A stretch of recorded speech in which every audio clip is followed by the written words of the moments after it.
The Remarkable People Podcast. Check it out.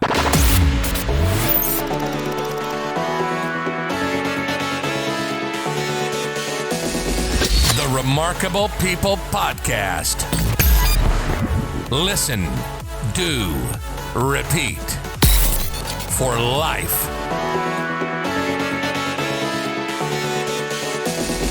The Remarkable People Podcast.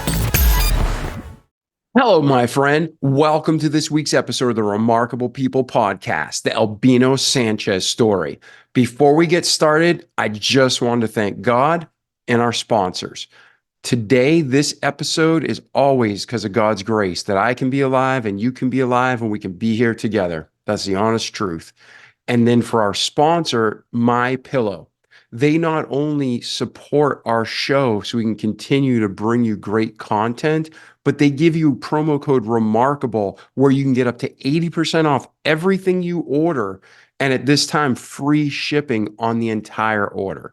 So go to mypillow.com/remarkable, get sheets and pillows and mattress covers and slippers, and they even have coffee. So I haven't tried their coffee where I got the subscription, but I use the slippers every day, the mattress pad every day, the 3-inch coil. I use the slippers every day. I use the comforter every day, and I love it. And that's not because they're a sponsor. That's because it's great quality stuff. So now you get My Pillow quality. You get up to 80% off everything. You're supporting American-owned company, and you're supporting our podcast. So thank you. Now, as for today's guest, Albino is going to share his remarkable journey of failing his way to success. He's going to talk about the good, the bad, the ugly, the highs, the lows, his failures, his successes, his learning points, and he's going to bring us through a journey that we can not only connect with, but learn from and become better humans, not just business professionals, but balanced people.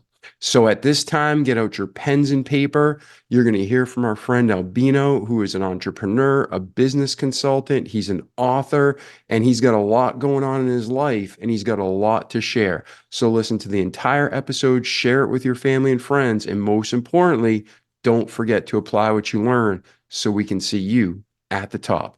I'm David Pasqualone, and enjoy this episode now, the Albino Sanchez story.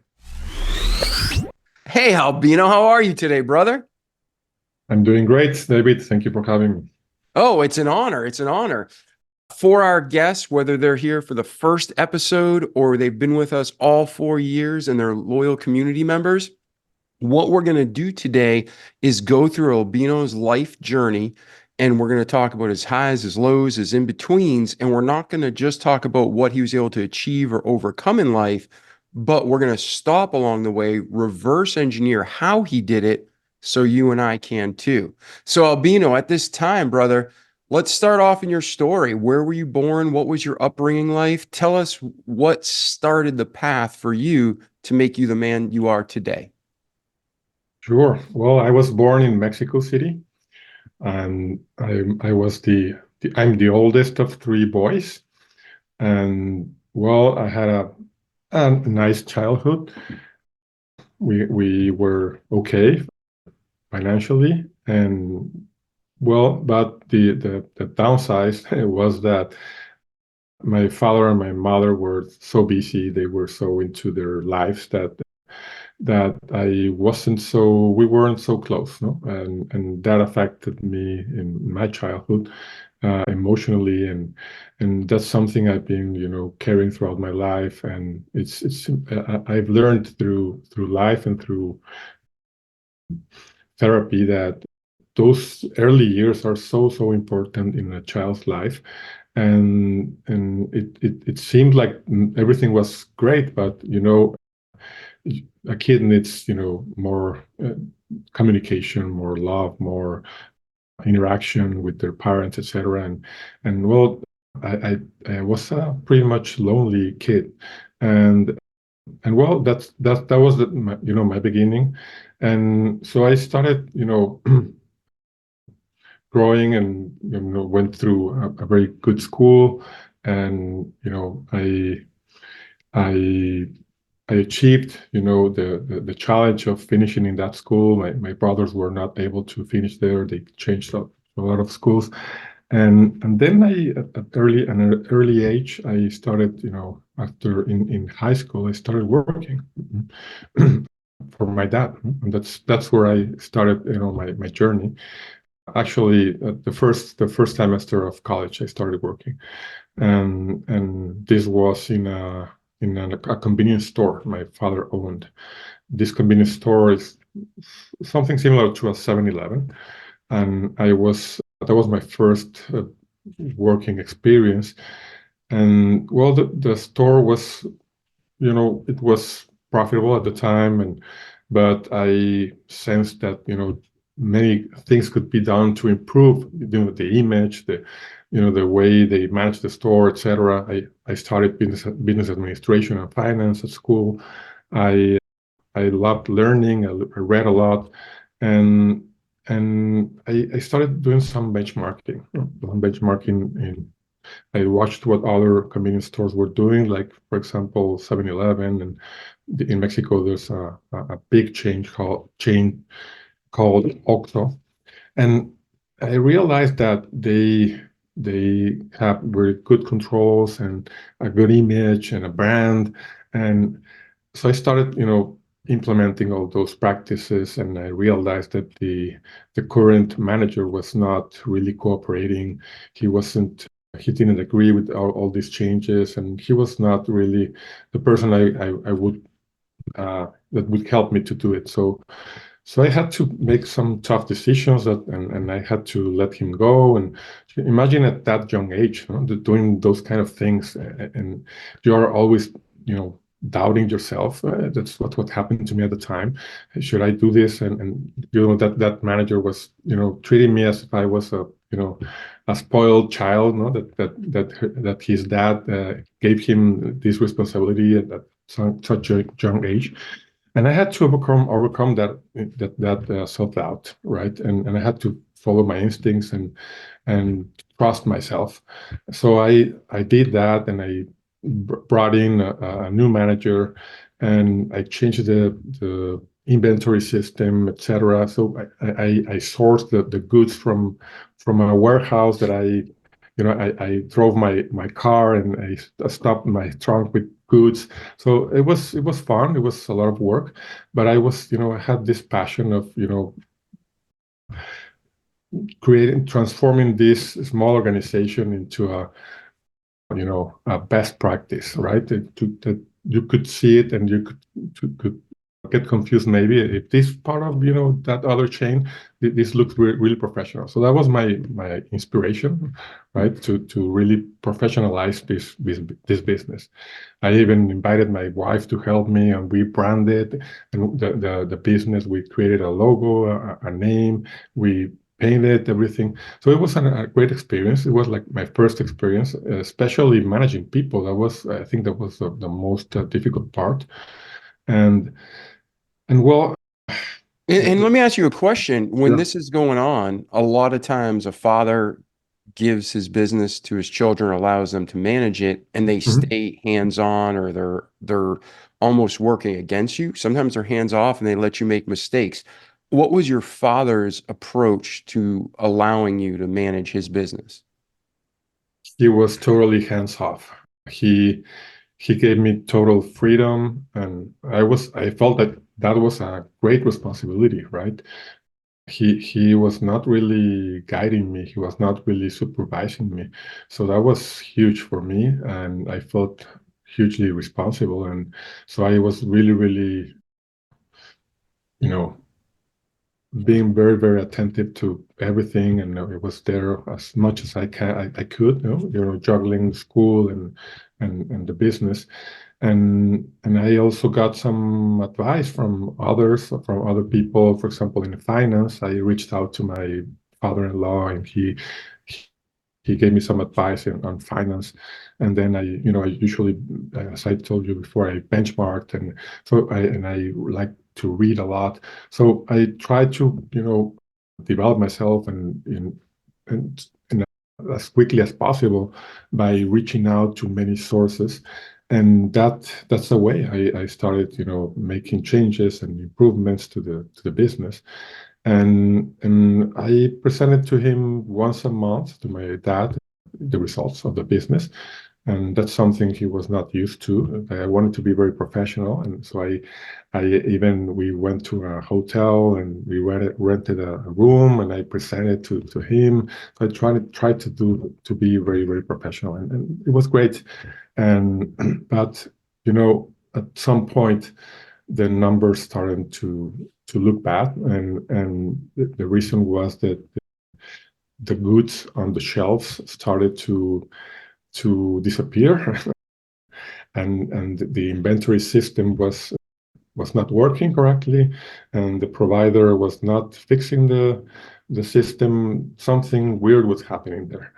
So after some digging, I realized that this new manager was really betraying me. He was really not being honest, and we not just had to fire him, but we had to close the business.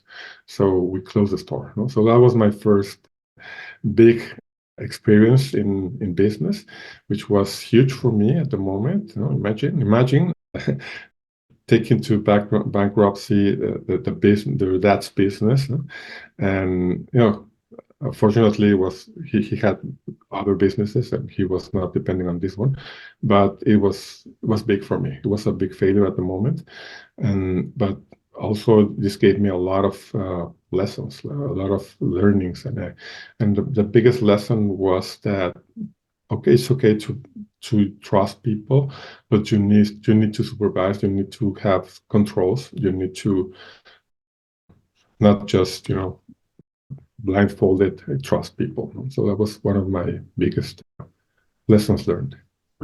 Yeah, and I can't even imagine. So you're married, but you're still young. You're running a family business. You're doing everything right in the sense of, making improvements and growing and developing. But you, like you said, you blindly trusted the manager and he was abusing that trust, drove you into bankruptcy. So we're going to cover a lot of ground. I have a personal question for you and a business question. We'll start with the business question. So on the business side, like you said, you learned a lot of lessons, and that's going to, I'm sure, come into your story. But for people managing now all over the world, there's different cultures, there's different scales. But for people managing when it comes to relations and trust, what are 2 or 3 tips or, insights you learned from that experience that our listeners should be looking for in their people or relationships, not people? Sure. Well, I think it's important not just to look for the competence of the people, the person that you hire, not just the background regarding the skills, regarding the knowledge, the experience. You also need to check and be very careful with their values, their attitude, their the human side, right? And that's not easy to see in an interview, no? Right? It's not so easy. Many times people can act and people can be very talkative or convincing through their speech. So what I would recommend is, and that's something I've been learning throughout my journey, is that it's a good tool to use an assessment just to give you a broader, a more detailed picture of the person, and also to ask some questions that have to do with their behaviors and their values. When you're in an interview, try to ask, what if I hired you and this happens in the business, what would you do? And if you have this kind of conflict with a coworker, what would you do?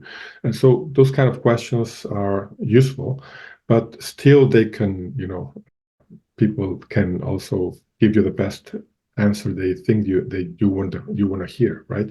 So it's important, for example, something that's very useful is to put them into challenge, or I don't know if the word challenge, but for example, a business case, no, that you could give it to them, and ask them to present to you, and see them in action. That would be that's the best thing. That's just, and Japanese culture says, hey, invite them to a tennis match, for example, or to have some activity outside of the formal interview so that you can see them in action, you can interact with them. I think that's very important because, for example, playing something with them, a sport, no, a tennis match, you can learn a lot about that person by how that person reacts when they lose a point or they win a point, or etc. So yeah, try to complement the interview with some other type of how you can experience a person, no, their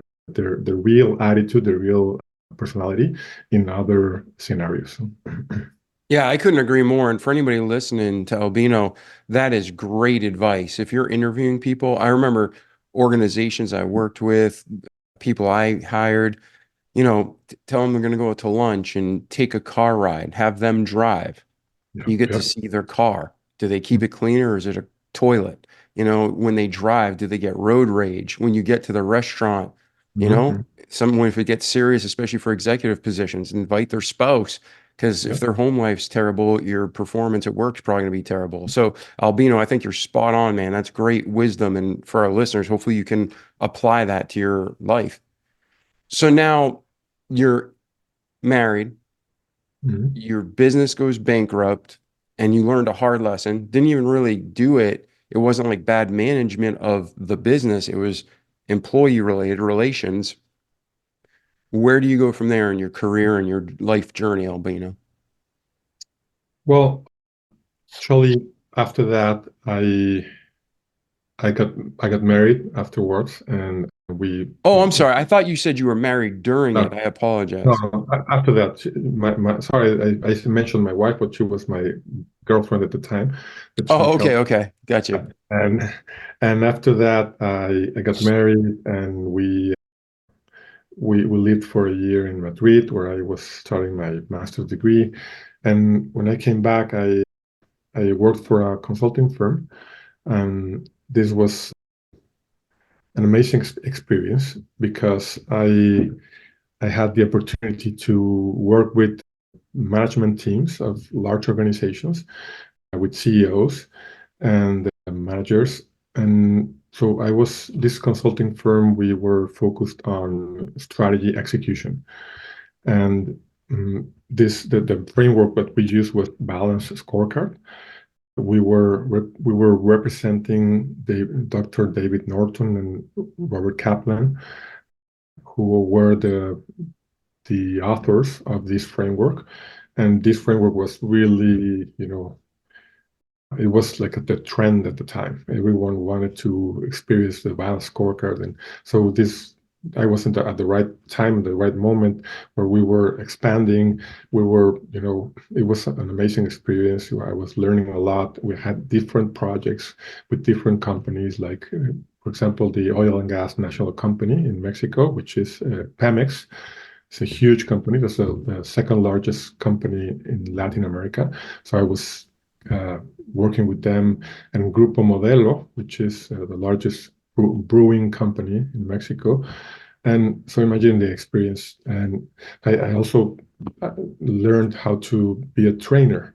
And here I want to share an anecdote here. It was also at the time was like somewhat of a failure, but that helped me afterwards. Which that day I was the early days in the project with Grupo Modelo, is this brewing company, and I was appointed to give a training session to a group of, there were two groups, a group of managers and a group of directors. And we were two consultants. And the other consultant, my colleague, asked me, "Hey, which group would you want to take, the directors or the managers?" And this was my first training that I was going to deliver. No? I was not really prepared. It was my first one, and but I had this internal fire, and I said, "Hey, I'll take the director's one." Okay, all right, and I did that, and I think it was a mistake.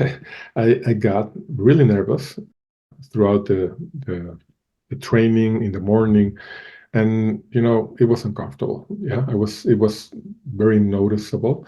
I was nervous. I was not fluent, and by the middle of the day, there was a complete day training.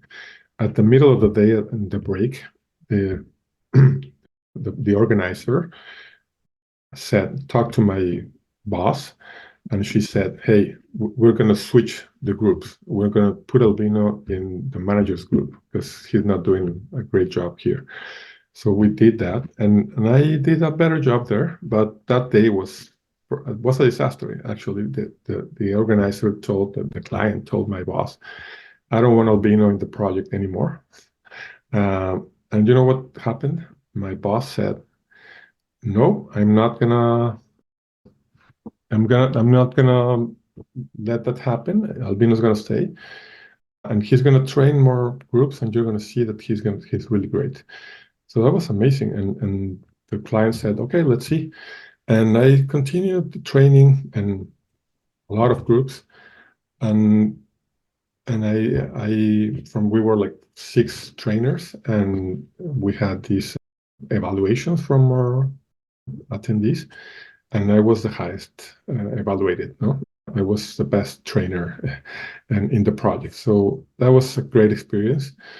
Let me ask you a question that stop there, because even though in today's society, there's probably more leadership and management training than of all time in history, right? Before people learn from experience and through like watching someone doing it right. And now today, everybody reads books and takes seminars, but they're not a leader in the sense of actually getting it. They don't get it. So when you have an exceptional leader that says, no, he's going to keep going, or somebody loses $1 million contract, most of the time a manager or even executive will be like, you're fired. When really it's like, okay, you just lost $1 million. Now go back and make me two. There's a difference in the mentality of a great leader. What was your relationship like with that manager that kept you? Did he just see something in you? Did you know him? Had you worked with him for a long time? What do you know what it was that had him say, no, we're keeping him and you're going to see the change?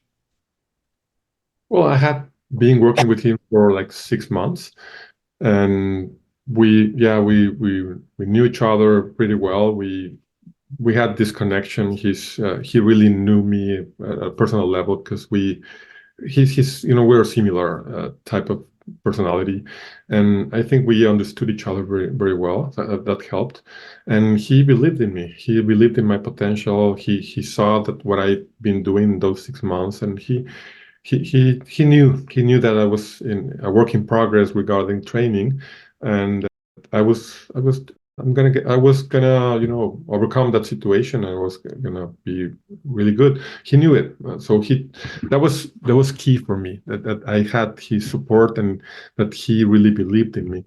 And that would be my main advice here for leaders, that if your coworkers sense that you believe in them, that you trust them and you see their potential, they're gonna do whatever it takes to get there. That's what happened to me, and I had that commitment because I knew that he was expecting high standards, and I already had those high standards, but I was a little insecure at the time. So that was key, having that support from my manager. Yeah. Yeah, and I think there's two major leadership lessons there. Number one, like Albino said, believe in your people and let them know it, right? Yep. Yep. But if you have an employee that you don't believe in, you're not doing a bad thing for any of you. Let them, find a new career. Because if you don't believe in them, you're never going to fully support them and they're never going to have their best performance. So would you agree or disagree with that? Totally agree. I see a lot of managers that they tend to try to do everything themselves and they don't delegate much. And that's because they don't trust their people. And they're not doing any good for them or for the team, because they are overwhelmed with work, and they are micromanaging their people. So if, as you were saying, if you don't trust your people, you need to do something about it. You need to work on your delegating skills and your perspective on people, and then you need to start, letting go and start trusting. And people are not perfect; they are going to make mistakes. You need to, be okay with that. And people are, I always recommend this book, the book Mindset. It's great because it talks about the fixed mindset and the growth mindset. And we need to, fixed mindset is where you think that, everything is fixed, that you are a victim of the situation and there's nothing to do, the destiny is written. And the growth mindset is, hey, I can learn anything I want. I can improve in anything I want. I can achieve everything I want. So if you are in the growth mindset and you see your people as people that are improving, that you can, and your role is to help them grow. That's your role, right? And so obviously they're going to make mistakes, and you need to be okay with that. Yeah. So where does your life go from there? Okay. So this consulting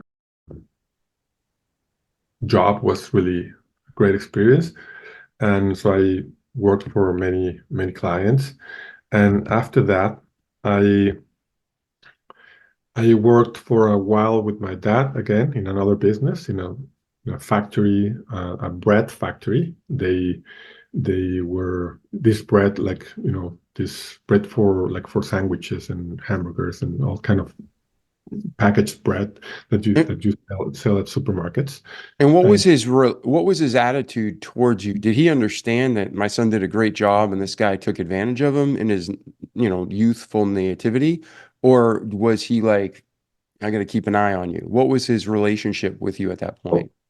He knew that I was young, and that was part of, my growth experience. And he never really got angry at me and what did you do. I think that part I really appreciate, that he didn't get back on me for that. He understood that. He And didn't maybe hold it against you, is what I was getting at. He knew no, that's a life lesson my son will always remember. I'm proud of yeah, him. yeah, totally. And he always wanted me to work with him. And so, but I realized that I wasn't, and this was hard. I wasn't really being shaped or being developed by him, because he was, as I told you before, he was so hands off that I was like, on my own. And that happened again when I worked for this bread factory that he owned. And also I was there, many times later than the convenience store, but I was in charge of an organization with more than 100 employees, and I was in charge of that organization. And I worked there for 3 years, and this was a big challenge because I had that previous experience, and I didn't want to repeat that. But this was different. He had a good team there. He had an amazing production manager that I relied on him a lot, and so we did a very good team, and it was a great experience. And what I can say here is that what happened after that, after a few years later, my dad passed away, and the business, one of my brothers was in charge of the business, and the business started, having big problems until we had to close the business. And I had to sell the business. My idea was to sell the business, and I managed to do that. No? I managed to find someone interested, and we sold the business. But actually, we sold all the debts basically, so that they can keep the employees, and we get rid of the debts. So that was a solvency, basically, instead of bankruptcy or solvency. You broke even and you walked away, or were you able to make some money?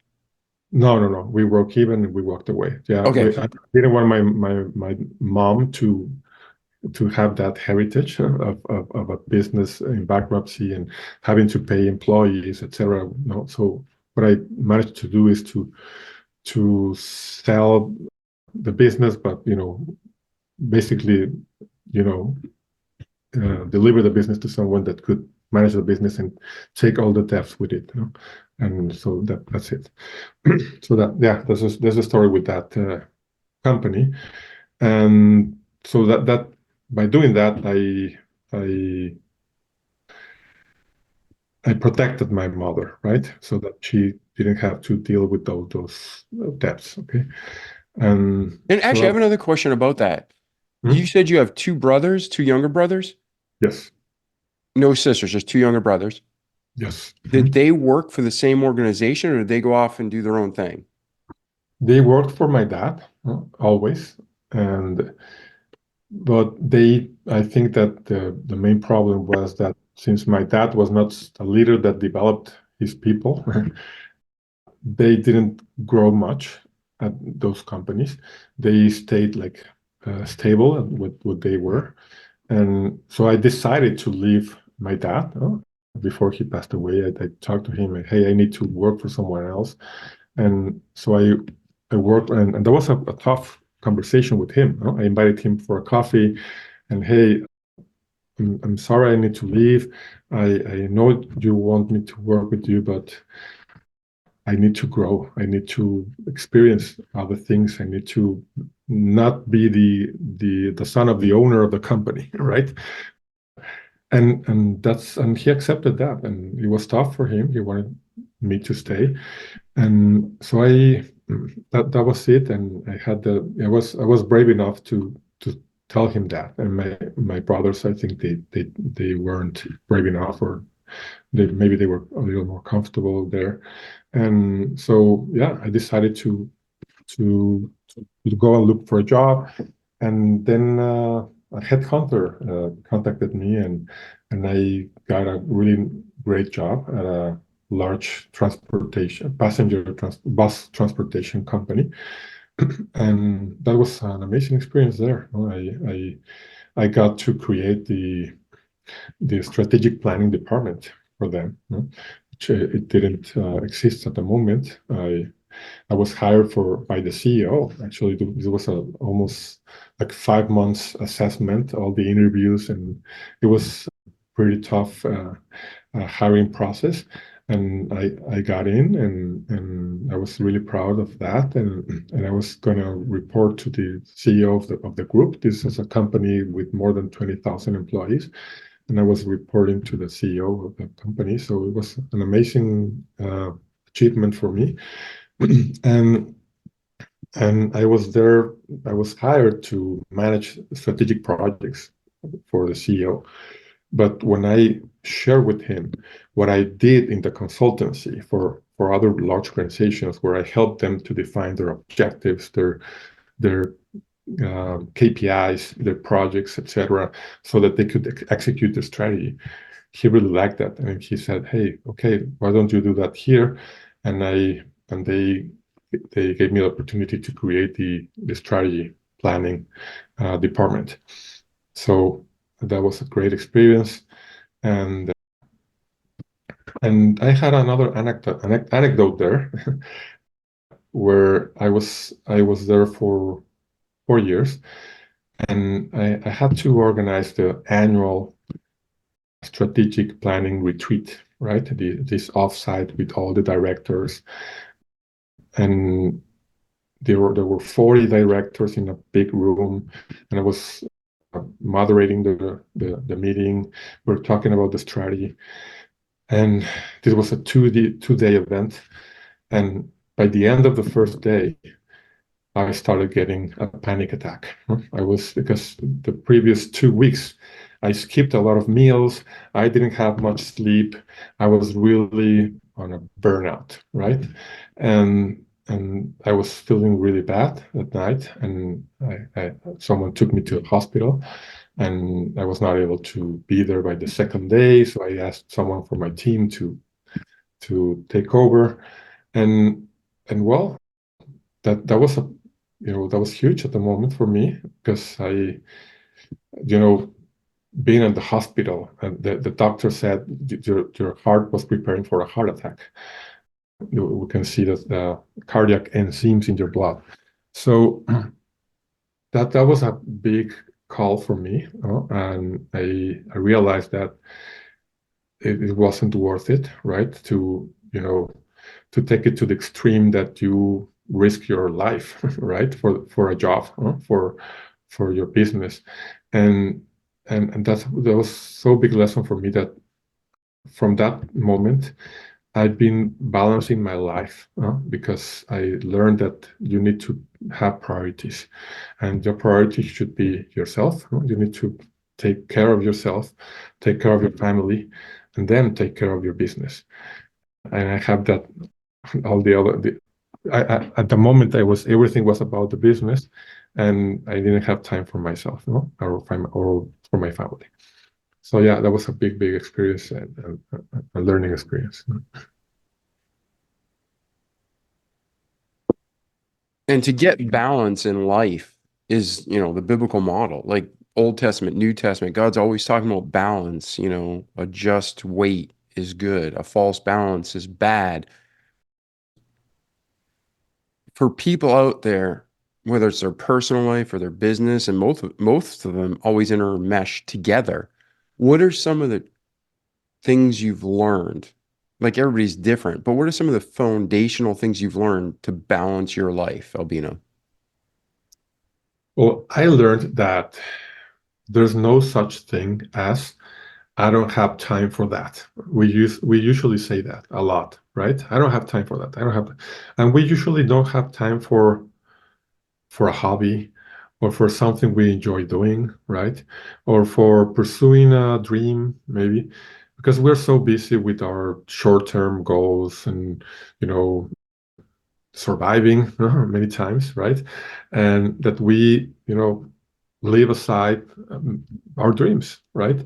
And we leave aside our desires and our passions. And I don't for example, if there's people that say, I would love to exercise daily, but I don't have time for that. I would love to read books. I don't have time. Okay. So first thing is there's no such thing. So one of my bosses, my previous bosses one time said, if you say you don't have time for that, that means that that's not important for you at the moment. Okay, so what are you investing your time in? That's what you're prioritizing. So first of all, you need to organize your priorities. Okay, and really going deep, and put it on a scale, right? What is it that is more important for you? What's the most important in your life, right? And this is very transformational when you realize that you shouldn't be just reacting in life, reacting and surviving.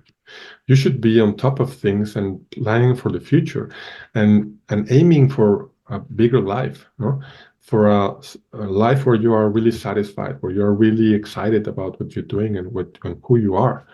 So if you start thinking about that, then you're going to start changing your priorities.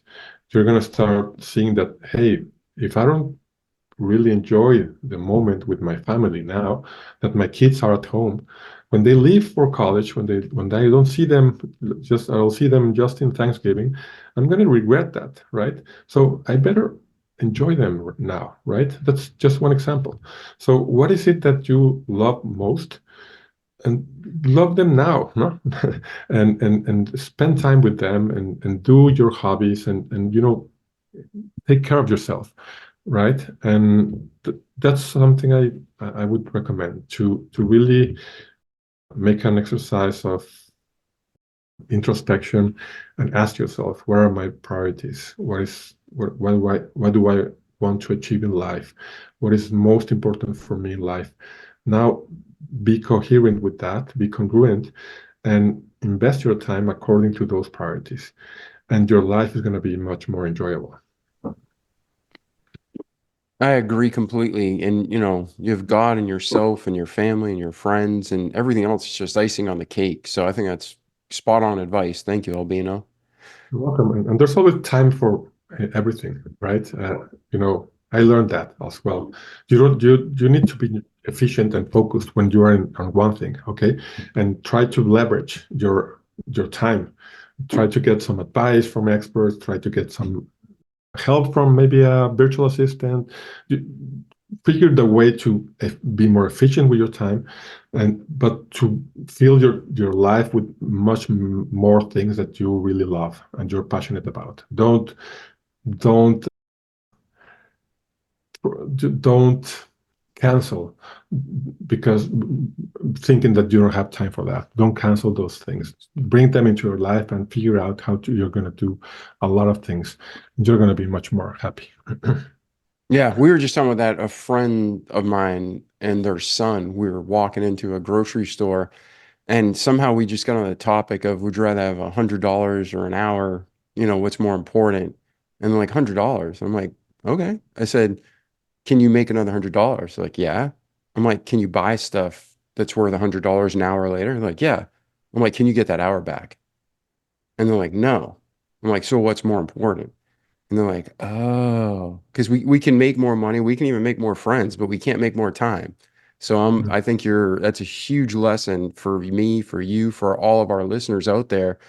If you're listening to Albino, pay attention to your priorities, because everybody's given 24 hours. And there's some people who are hyper productive with those 24 hours. So we can't say they have an advantage of time, right? It's how they're using it.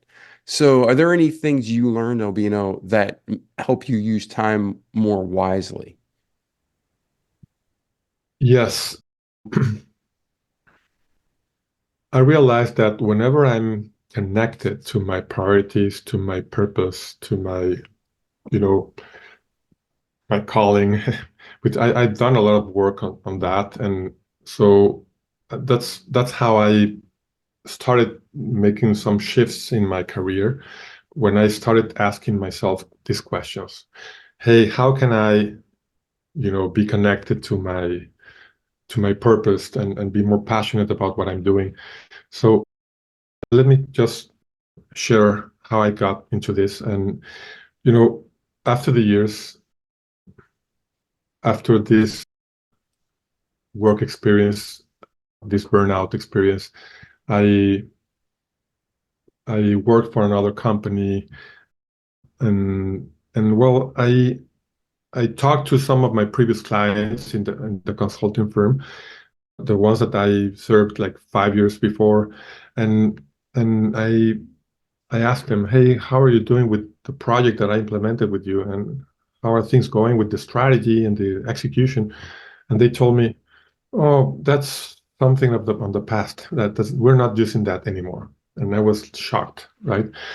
There was at the moment there was so much effort, so much investment of time and money in those big projects of strategy planning, etc.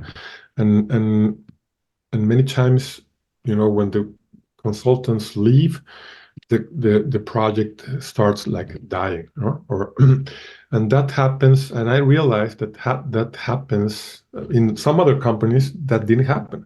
So I asked myself, what's the difference? Why in some companies this prevailed, and in many others it didn't prevail? And the big difference was the leader, the kind of leader those organizations had.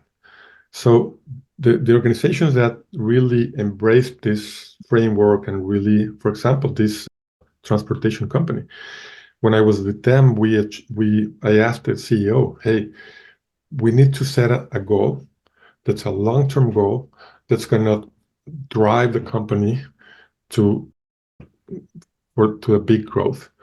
And this CEO said, okay, we're going to double the size of the company in revenue in 10 years. This huge company. So that was, wow, amazing.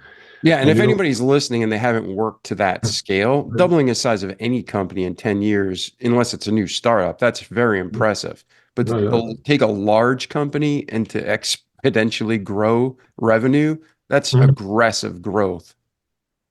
So that's an example of a leader that, and this leader, he believed in his people, his team. He was a people-centered leader. and the company was a customer-oriented organization. So that's the kind of leaders I learned that with those kind of leaders, those organizations have much more, potential for growth. And actually, this company achieved the goal. They not in year 10, but in year 9, they achieved the goal of doubling the size. So that was, wow, amazing. And I'm saying all this because I realized that to help organizations achieve their vision, we need to work with their leaders. No? The organizations need to have, and I'm not talking just about the CEO, all people that manage teams, they are all leaders. And there's another book that also was a breakthrough for me. The book is called First Break All the Rules. The author is Marcus Buckingham. And this book says people join organizations because of the company, because of the organization, the vision, but they leave the company because of the bosses, no? Because many times the bosses are not good leaders. So we need to work with leadership so that we can really help organizations achieve their vision. That was my big breakthrough. And that breakthrough made me understand that my next step was to become an executive coach. And I became a coach. I got certified 9 years ago, and I'm now dedicated to transform lives. And I can proudly say that I'm achieving that goal, that calling or that purpose. And it's really satisfying to see the transformation in executives that sometimes they feel stuck, or they feel overwhelmed, and I help them to really see through their short-term obstacles and see things from a different perspective, get empowered, improve their leadership, and really get to another level of performance. So that's something I'm doing right now. I'm really enjoying it, and I wanted to share this, how I got into this realization, this breakthrough, and now I'm doing something that it's really connected to me. I love helping people be better professionals, better human beings, but first of all, to believe in themselves. Like that manager that believed in me. I think the person that needs to believe in yourself is actually yourself. That's where we need to start with, right? And we need to take care of ourselves. We need to have a growth mindset, and we need to improve our leadership skills so that we can, scale, right, in business. And yeah, those are the steps I've been following, and now I'm doing exactly what I was called or meant, what I'm meant to do, which is helping people achieve their most important goals. And so that's one example of how and this is something I share in my book. I'm a co-author of a book. This book, the name of the book is Cracking the Rich Code. I'm a co-author we are 20 co-authors. Each one of us wrote one chapter of the book. This book is a volume 11. This is a series of books. These books are in Amazon, Cracking the Rich Code. And I share in this chapter my journey, and my learnings. And throughout my journey, I realized that I have 3 passions. And one of my passions is helping executives achieve their goals and organizations achieve their vision. Okay, so that's why I started one of my companies, which is we do executive coaching and consulting. Okay, so with this company, I'm fulfilling this passion. Okay, I also realized I have another passion, which is in sports. When at a young age, I haven't shared it before today, but I mentioned that I was pretty lonely in my early years, and I canalized this loneliness into a healthy habit, which was becoming a great athlete. Okay, and I trained a lot. my dad encouraged me. He helped me with coaches, etc., and I became a great water skier. I even won 2 national tournaments in Mexico when I was 15 years old. So that was an amazing experience. I learned a lot about discipline, and then I became really good at another sport. It's a racket sport called paddle, and that's becoming one of my businesses right now, which is in sports. I'm going to bring to the U.S. this racket sport called paddle. Okay, this is a combination of squash and tennis. And my third business is also on one of my passions, which is education. I realized that through my middle school, high school, and college schooling, I was not really engaged, right? I was not connected with my passion. I was not receiving, the the wisdom and the tools for real life, right? And I had to work a lot to gain that through coaches I hired, through therapists, through books. So I built myself, right? But what if we can save 20 years of that, or 10 years, and give that to kids, right? To give them leadership skills, selling skills, teach them about business, about entrepreneurship at a young age in college. So that's my third business. I want to give that to kids, to young people, so that they can take their future in their own hands, regardless of their upbringing, regardless of their environment or their financial situation or social situation.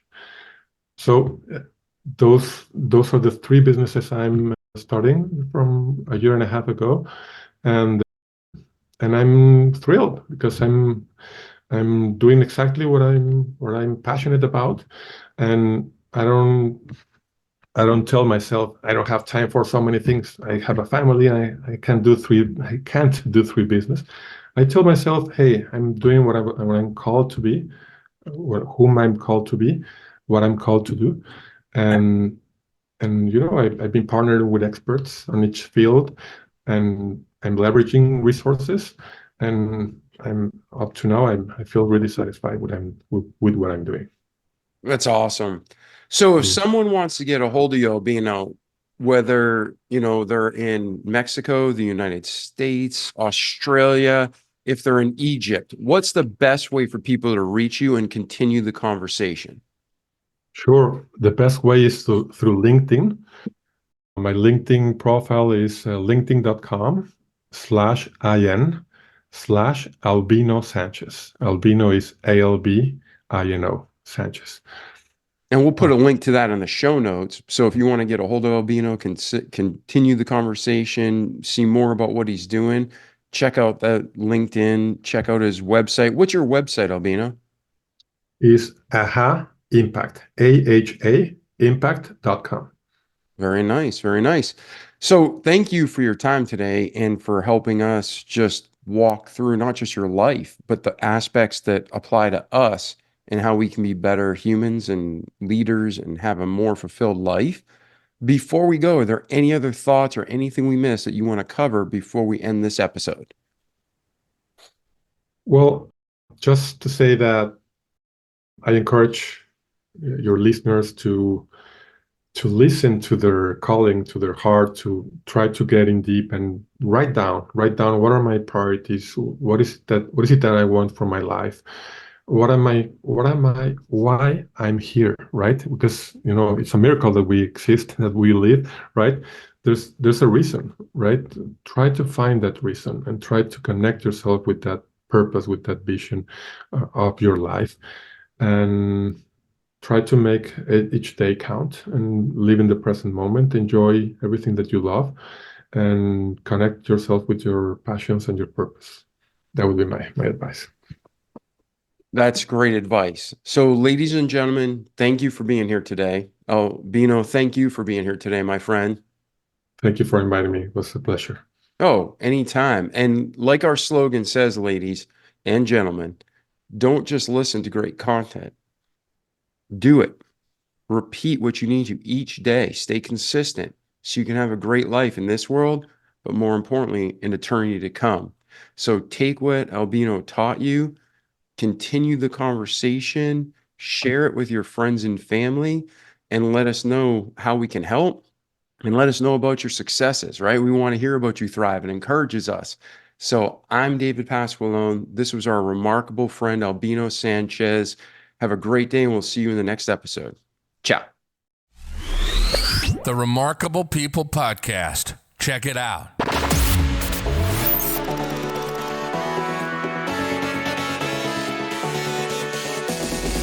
The Remarkable People Podcast. Listen, do, repeat. For life.